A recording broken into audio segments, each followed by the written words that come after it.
Welcome back to the Nick Taylor Horror Show. Ricki Stern is an American film director, screenwriter, producer, and award-winning documentarian of multiple features and series. She's directed such projects as The Trials of Darryl Hunt, The Devil Came on Horseback, Joan Rivers, A Piece of Work, Surviving Jeffrey Epstein, and The Preppie Murders. Ricki's latest project is Surviving Death, a 6-part docu-series that explores ideas of life after death and psychic phenomena, including mediums, paranormal activity, and reincarnation. Surviving Death is now streaming on Netflix, and I highly recommend it. It's definitely not horror per se, but delves into matters of the supernatural in a very compelling and beautiful way. I binged through the entire series in just a few days and was mesmerized the entire time. Seriously, check this out. She's a dear friend, and I enjoyed speaking to her immensely. So please enjoy this conversation with documentarian Ricki Stern. Ricki Stern, so good to see you again. Good to see you too. How's everything going? It is okay, as we're managing. Yeah, right. Seems like it's been a whirlwind year for you. First you were surviving Jeffrey Epstein, and now surviving death. There's a lot of survival occurring here. I know. Really, I do not know how those two projects aligned next to each other, but yeah, two with the word surviving in it. Yeah. Well, one thing, I'm a big aficionado of supernatural series, and I've seen a lot on ghosts and demons and supernatural and paranormal. It's rare to see any show that delves into the paranormal without being scary. And there was nothing remotely scary about the show. And it got eerie in a couple of moments, but it seemed like it was very consciously not scary, which I thought made it a really interesting exploration of the supernatural. Is that a conscious decision for it not to be frightening? Not so much a conscious decision for it not to be frightening, but a conscious decision for it to be grounded in real people's lives, in their experiences, and to, as best as I could, portray what they were expressing. So, and I didn't want it to get hokey, and I didn't want it to be any of the tropes, like the horror film tropes that we would just, dismiss it and make it feel fake. Because, for these people, in the 6th episode, many people share different kinds of experiences with that are labeled, people don't like to call it paranormal, but, phenomenons that are sort of looking at consciousness outside of the body.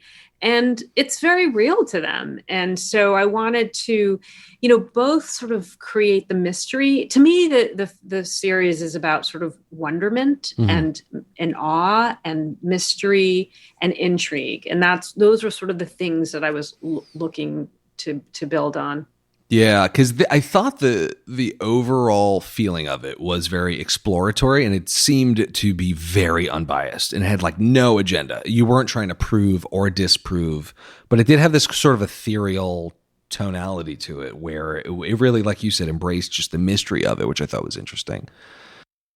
Yeah, no, I was gonna say thank you that you said that, because I think, when you do a series like this, and you look at researchers and doctors and scientists who are exploring and investigating this possibility of life after death, this possibility of consciousness outside of the physical body, it was never my intention to try to prove anything or to even really build a case. I just wanted to give an audience the best examples out there of the research that's being done and let them, the audience, draw their own conclusions. Yeah. For me, it's about asking questions. And so, but I think sometimes, people have looked at this and said, I don't believe it. They didn't prove it. And I'm saying, I'm not trying to prove anything. Right. I just want to ask these questions, which are compelling questions, and look at these really serious-minded and very accomplished doctors and scientists who are doing this kind of research, not just in the United States at the UVA medical school, but, around the world. And so that was my interest.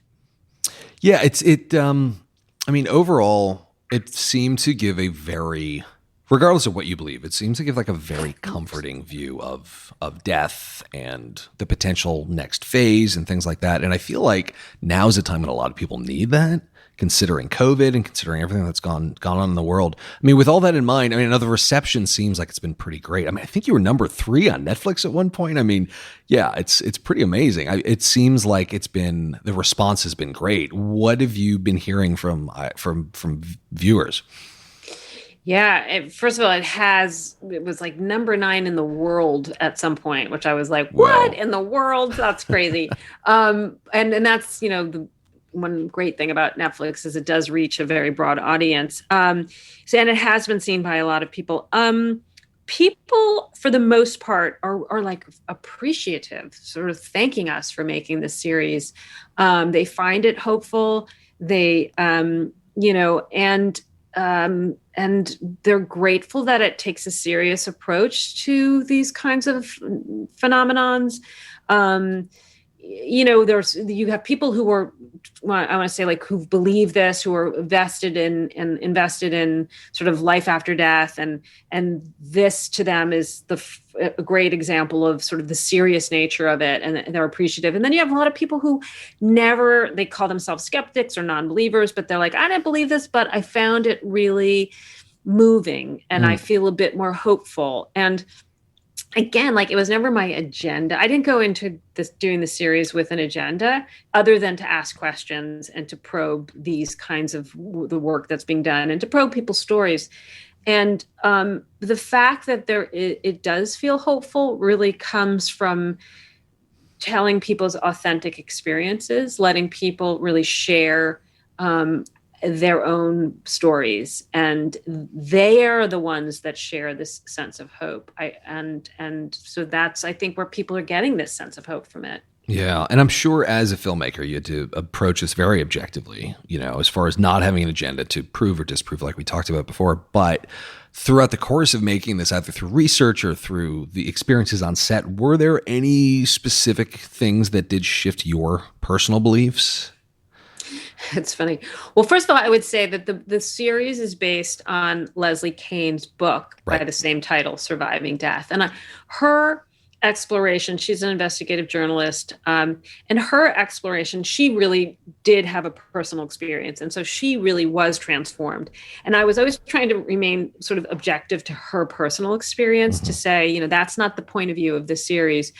But we, living through all these experiences, these episodes, it was like a roller coaster, I would say. Some days we would be like looking at each other on set at a shoot and going like, what? That's crazy. How did that person know that? Or what, a reincarnation story where you're like, oh my gosh, look at the evidence that this kid had, to this past life, that there's no way when he had these, specific details could have been found on the internet, like, because there was nothing about this character, who was so we definitely had ups and downs. And then there were times I was like, I don't know. I'm not so sure I'm convinced by that. So it was really, I think I walk away from the series being more certain that I'm uncertain. I don't know.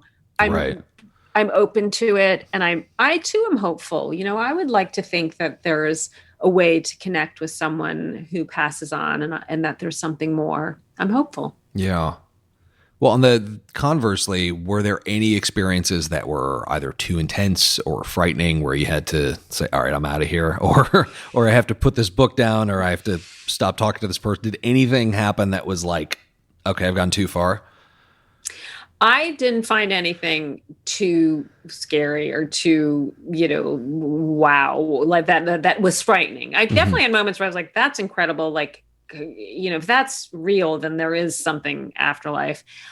There were definitely, if you watch it, there's a medium. So there was one moment that we portray, we show a medium who has a reading for a family, and it's perfect, word for word, and all the material that comes out of the reading can be found on their Facebook page. Right. And, and they're disappointed and they feel duped. And then she is, defends that, how did I know that?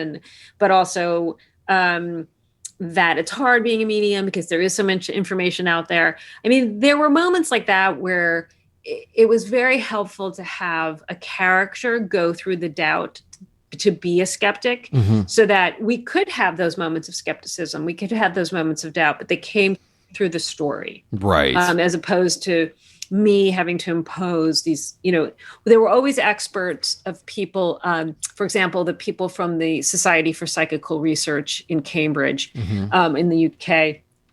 They're the ones that could talk about the skepticism through the years regarding physical mediums, for example.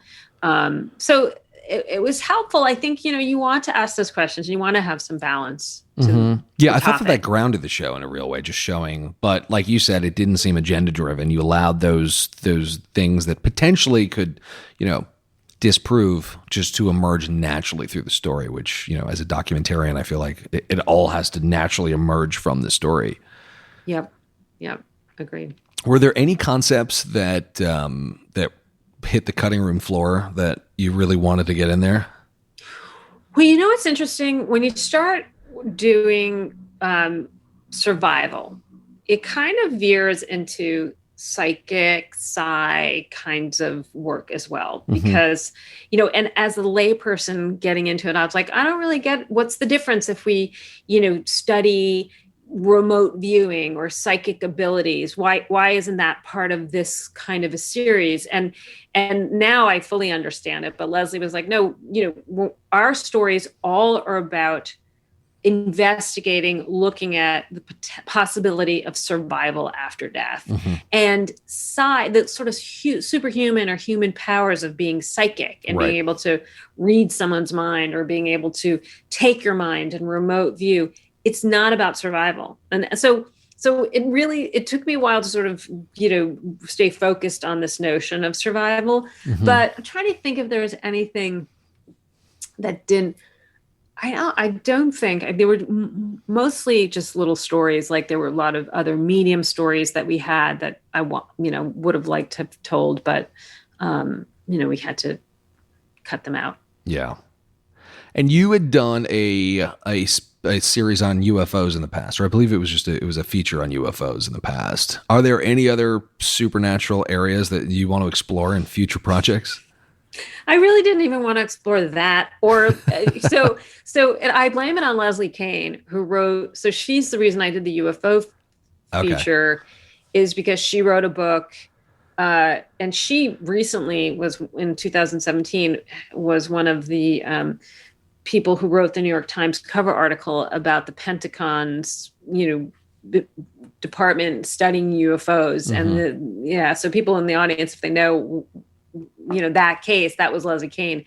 But she had written a book called UFOs. I can't remember the full title, but that was reliable pilots, police officers, people like that, former Governor Fife Symington, telling stories of witnessing UFOs. And so, again, it was like the least woo-woo kind of storytelling about it, and the most sort of like, here's the radar, here's what someone witnessed, here it is, but yes, to answer your question, I don't think of myself as someone who's particularly interested in supernatural or paranormal kinds of stuff. I'm actually not that interested in it. So for me, it's interesting because I want to make it more universal. I want it to be more about, what does it all mean? What is the purpose of life? What is our purpose here? And even for UFOs, like, how are we to know that there is not other life outside? We know there's life outside of this universe, and to me, again, talking in UFOs, interviewing astrophysicist at Johns Hopkins, that was fascinating to me. Yeah. It was fascinating to me to hear from John Podesta and others, that they think it's serious and important to investigate what's in the sky. Yeah. Yeah. It's just like, again, the objectivity of these projects, I think, is way more interesting than just doing a special on aliens that attempts to prove them. And you hear people telling the same old story about abductions and this and that, but allowing just the implications of the possibility and the effect that has on people, I think, is way more interesting than just, I was abducted, I got probed, I got whatever, the same story that we've heard. Similarly with supernatural shows. I mean, Yeah, I mean, that's what I loved about Surviving Death was it was the human element I thought was huge. And I think you lose that in a lot of the other supernatural stories about paranormal investigators and EVPs and hauntings and possessions and things like that. As much as I love them, and I do, but this just felt so much more just grounded in humanity, you know? Yeah, I mean, even Mariah, who is she investigates ghosts. You know, she's not doing it because she's on some TV show. Right. She's not doing it because she's getting paid or doing like running a weekend ghost hunter kind of thing. She spends her own money. Like, she works hard at her job and spends her own money and travels around to these haunted sites and tries to connect. And that is what makes her, you know, interesting to me, makes her feel like her journey, her searching is authentic and real. Yeah. Yeah. And it's the character-centric human element of it all, I think, is what is so interesting. And in addition to all the supernatural elements. So we have a lot of filmmakers and aspiring filmmakers listening. Could you give us a sense of your origin story, how you essentially became a director? Yeah, I started really in theater, and I was thinking I would be more in the acting world of theater, and went to graduate school for a year in theater, and then came out and wanted to tell stories and wanted to be in control, and realized that as an actor, I would not be in control of my destiny. Through, you know, had many jobs in New York, working production, working at like Saturday Night Live, which sounded, you know, glamorous, but was not at all, you know, working on the film unit. But ultimately, documentaries for me as a woman, 23-year-old, I guess, 24, was a way to work with friends from college and, you know, have a camera my friend had a camera. Someone, you know, had sound equipment, and we would just go and tell stories. And that was, for me, the way I could tell a story was to be a documentary filmmaker and not have to necessarily prove, especially then in Hollywood, to be a woman, like as a director, it was much more difficult than I think now. I think, you know, and but the documentary filmmakers was much more open to it. And the budgets are lower. Ultimately, you know, you can do a lot on your own, and you can do a lot, you know, and so that was like my path into it. I mean, I had all different kinds of jobs, and I worked at HBO and all this other stuff, but I always worked on the weekends and at night making my own films, because I always say, like, if I could paint, I would have been a painter. If I could play an instrument, I would have been a musician. To me, making documentaries is my creative outlet. And so when I worked at HBO, I worked on the Autopsy series, first as an associate producer and then as a producer. That show was rough. Oh, it was really rough. I know. We had like some either intern or associate producer, like she was from Harvard, and she lasted a week. It was just like the body photographs of like autopsies. She was like, I'm out. But I always wanted to make my own stories. And so I would just do it when I could. And, you know, sometimes it took years to make a story. Yeah. So. And your first feature was Neglect Not the Children, right? It was a film that I did about a youth program in Harlem. I had been a volunteer at a welfare hotel, and I met a boy, Barry, who wrote a poem called Neglect Not the Children. And he was this 12-year-old kid. It was just remarkable, and had written this amazing poem, and ended up going into a boys' home, and they ultimately got adopted. But he really inspired me, and it did it over a couple of years, and then PBS ended up with grants and that whole kind of, you know, long process. But then it ended up on PBS, and it was nominated for an Emmy, and I you know, and that sort of was the kickoff. But then I went to work for HBO because it was so stressful having to raise all the money by yourself and do all that kind of work on your own. It was nice to get a paycheck and to work 9 to 5 in some sense. Not that it was 9 to 5, but you know what I mean? It wasn't like I had to sweat about it all night long.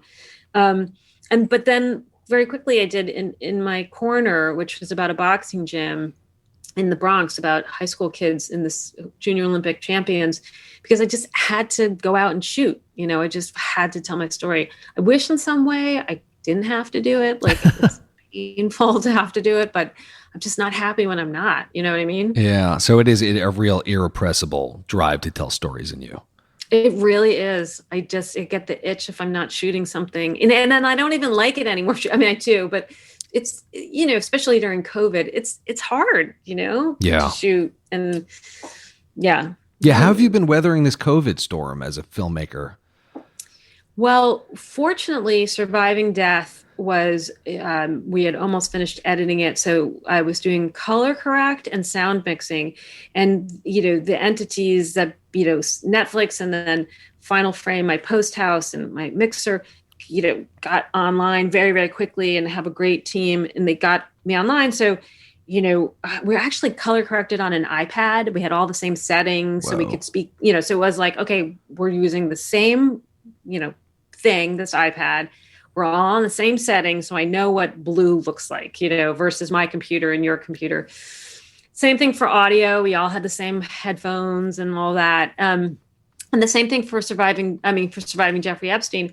We were still shooting. So Annie, my film partner on that project, and I ended up doing a lot of remote shooting. Mm-hmm. So it's evolved over the past 8 months to what remote shooting is. In the beginning, it was like high-powered Zoom recordings, which looked terrible. And then it was like sending them a camera that they had to set up, and that looked terrible. And then it was getting local crews when things opened up. And that's kind of where we are now. I think the most successful way is you have your local crew. And if you can't get on a plane or for whatever reason, you're high risk as a director, you get like a FaceTime or you get a Zoom, and then they have an eye line and blah, blah, blah. Yeah. But we've been shooting in New York. We're doing a film for HBO, and we've been shooting with PPE. We get tested 2 days before, everyone gets tested. Mm-hmm. We have to submit our tests, and then they sent us packs of PPE, which we just wear and protect, not just ourselves, protect the subjects. And then the subjects can go without their masks. Yeah. So as we said, irrepressible storyteller, what is it that draws you to a project? I'm sure you have tons of ideas and you're constantly, combing everything that comes at you for, is there a story here? Is there not? What is your kind of litmus test? Like, what specifically draws you to a project, and what do you make decisions on pursuing a project based on? I mean, I think early on, and maybe it's still true partly, is just character.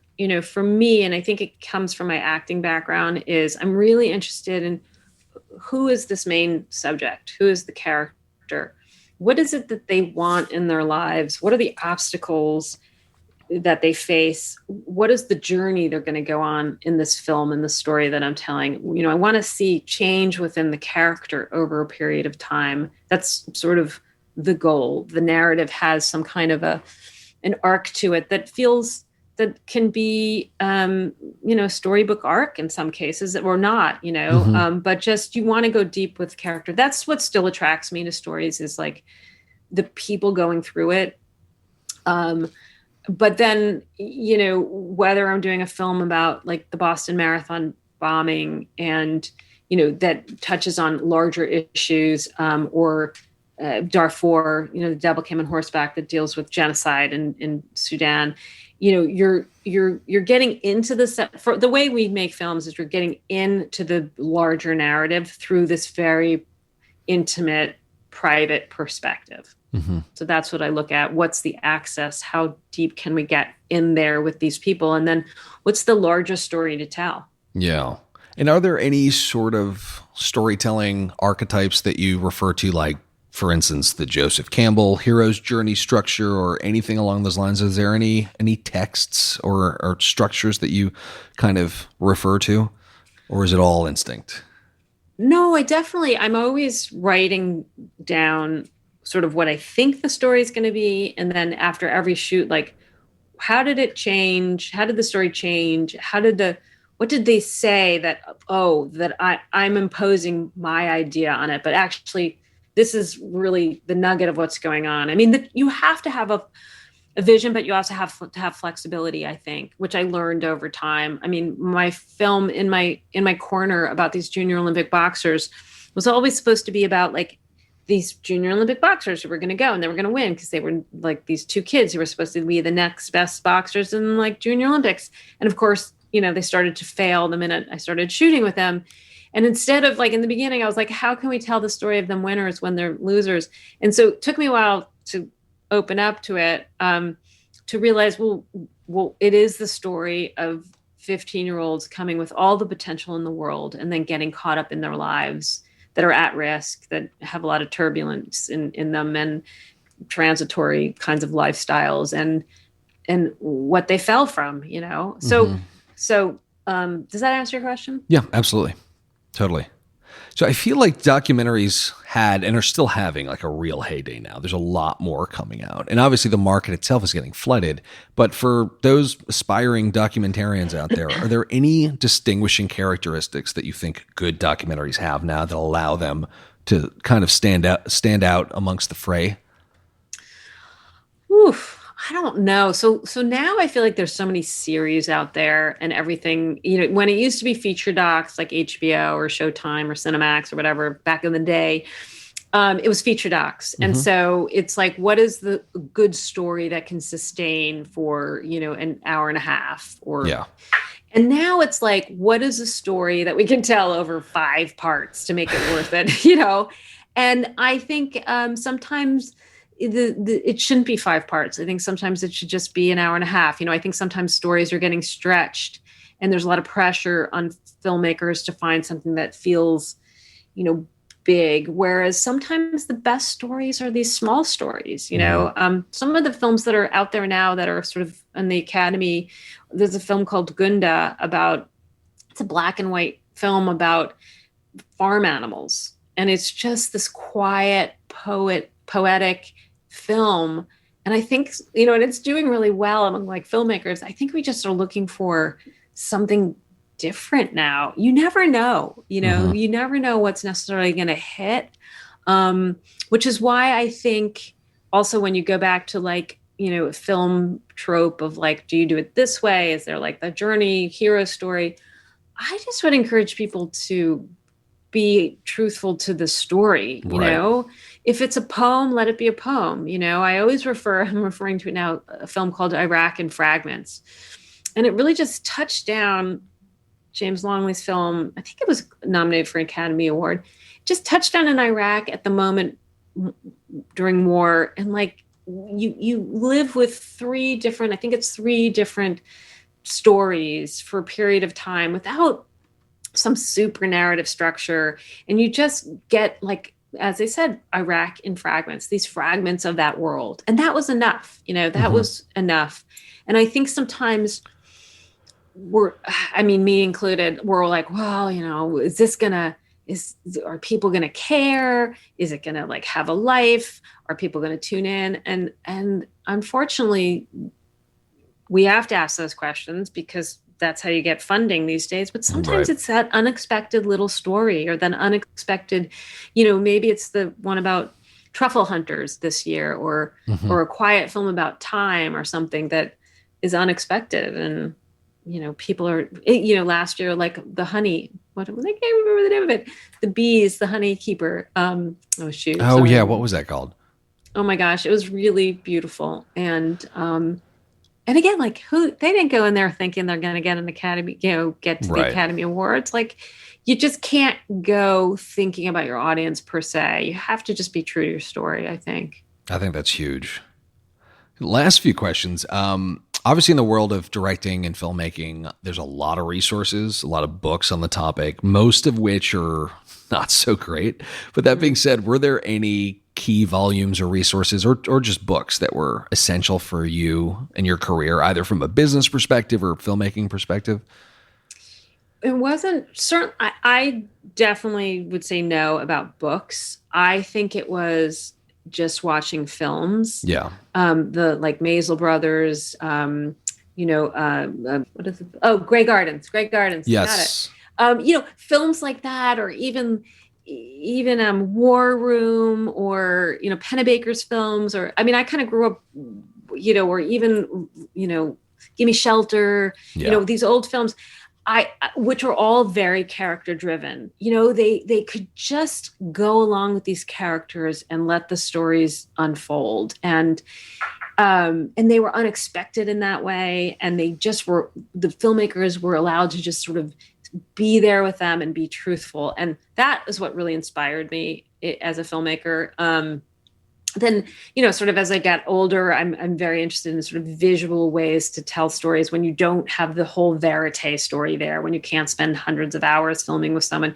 How do I visually create the feeling? And I think that was a lot of what was fun about Surviving Death, is I got to really be creative with visuals and music and tone. And then over the years, also working with great people, working with great DPs and music people and lighting people. I've learned from them too, ways in which we can get more. And I do encourage, I think documentary filmmakers, you should know what lenses you like. You should know about equipment. You don't necessarily have to be able to shoot, but it's helpful because then you can talk about certain kind of lights you want and certain kind of lenses you want to create, which will give you what you want. Yeah, it's important to understand the tools that you're using in the toolbox. Yeah, definitely. So what is next for you? So I'm working with Annie on a feature doc for HBO, and that has been a bit of an odyssey in that we started it pre-COVID, about a year before COVID hit, inspired by the college scandal. Oh, wow. Yeah. And it then became a film about this musical that had been written about college pressures parallel to the time that the college scandal was coming out.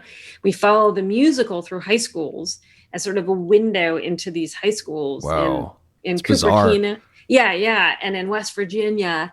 And then, of course, COVID wiped all that out and shut everything down, including our stories that we were building to these moments where the kid's going to go to college.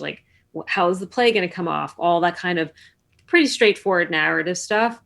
And now we're looking at the sort of post-COVID, I was going to say apocalyptic, George Floyd, the impact that has had. And we're filming actually in New York City, in the Bronx and in Brooklyn. Oh, wow. With kids. So that film, and then I'm working on a film about parole with Jesse Sweet. So, and then I don't know. I'm always looking for stuff. Cool. Well, Ricki, thank you so much. This was great to finally be able to do this. So thank you. Thank you, Nick. It's good to talk to you. All right, here as always are some key takeaways from this conversation with Ricki Stern. Number one, always convey information through the story. In the case of Surviving Death, Ricki wanted the series to be rooted in wonder and mystery without trying to prove or disprove anything. There was an instance where one of the mediums she profiled was channeling information about a deceased person, which we later discovered was easily found on Facebook. This was discovered entirely through the client of the medium as opposed to Ricki herself. Instead of coordinating her own investigation and intentionally trying to disprove or cast doubt on anything, this piece of information naturally uncovered itself, which allowed the story to feel more cohesive and organic, as opposed to a piece of investigative journalism.